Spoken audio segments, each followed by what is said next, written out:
Cheap Not Broke family, what's going on, people? So check this out. I've been flying again, and I found another cheap flight.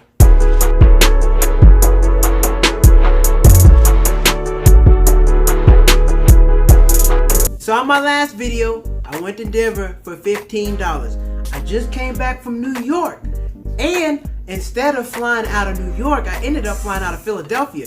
Spirit, they sent me this, said, hey, you want to come out of, we seen you looking for flights out of Philly and New York. Do you want to come out of Philly for $51? I'm like, yes I do. So you know what?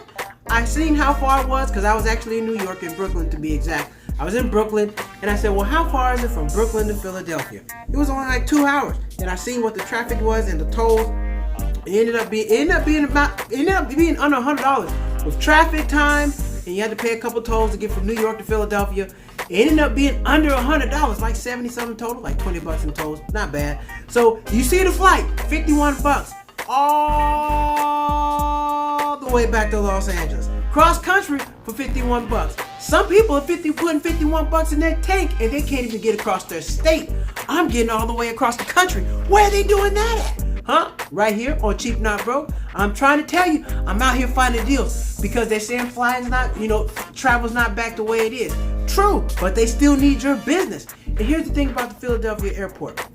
Philadelphia airport is pretty much contactless. So what do I mean by that? So what I mean is, when you go sit down at Philadelphia airport, most airports you just have the place where you sit right before you board the jetway, the boarding area. You sit in the boarding area. Philadelphia has iPods or touch screens. You can't take them; they're bolted down, so you can't steal them.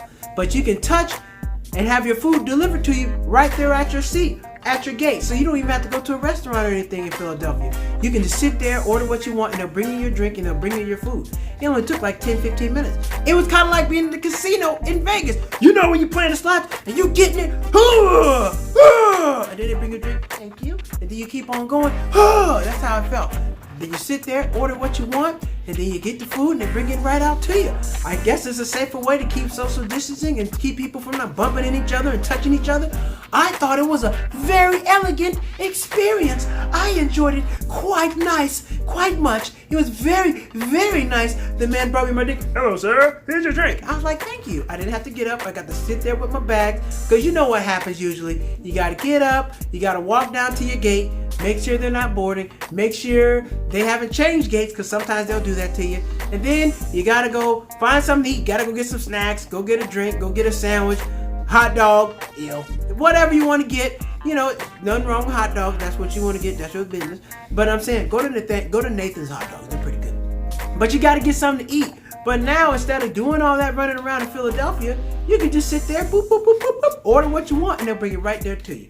Isn't that nice? That's pretty nice. Now, is it cheaper? Nope. Not saving any money. Now, I'm not going to sit there and lie to you. It's a little more convenient, but you're not saving any money. But you get to sit there with your bags, and it's very nice for the experience. So, but the flight, that's where we save the money. 51 bucks. Philadelphia to Los Angeles. Drove down from New York. Now, here's the thing. I haven't done too much research. I had somebody bring me down from New York. I knew someone in New York that brought me down to Philadelphia, so I was able to make this happen.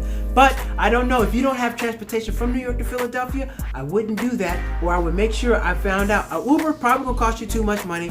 Renting a car is probably going to cost you too much money. But if you're going to be in a situation where, let's say you're leaving the next day, you can catch the train down and fly out. Get your stuff. You're saying you're flying out Saturday morning. You can head out, Friday night? Nah, because you got to stay the night there. No. Check this out. So if you're leaving Saturday night, you might head down Saturday morning, catch the train or whatnot. But just to let you know, from Philadelphia, or if you live in Philadelphia, you might live in Philadelphia or DC or anywhere. If you want to come out to Los Angeles, you can get on Spirit for 51 bucks. Now you still got to get your bag. They're not getting your bag free. You still got to pay for that. So that's going to bring your flight total to about 80 bucks because you got to pay for your bag. So let's just do all the math. But it's still cheaper because everybody else is $125, $100. So it ended up working out. Spirit, that was a great deal. I appreciate them. And you know why I got it? Because I signed up for their email promo. A lot of times people don't check the email promos. That's where a lot of the flights are, in the email promotions. Check your promos, check your junk mail. That's where you get a lot of this stuff from. Subscribe, like these videos. I appreciate you. Thank you. Keep traveling, stay safe, and stay cheap, not broke.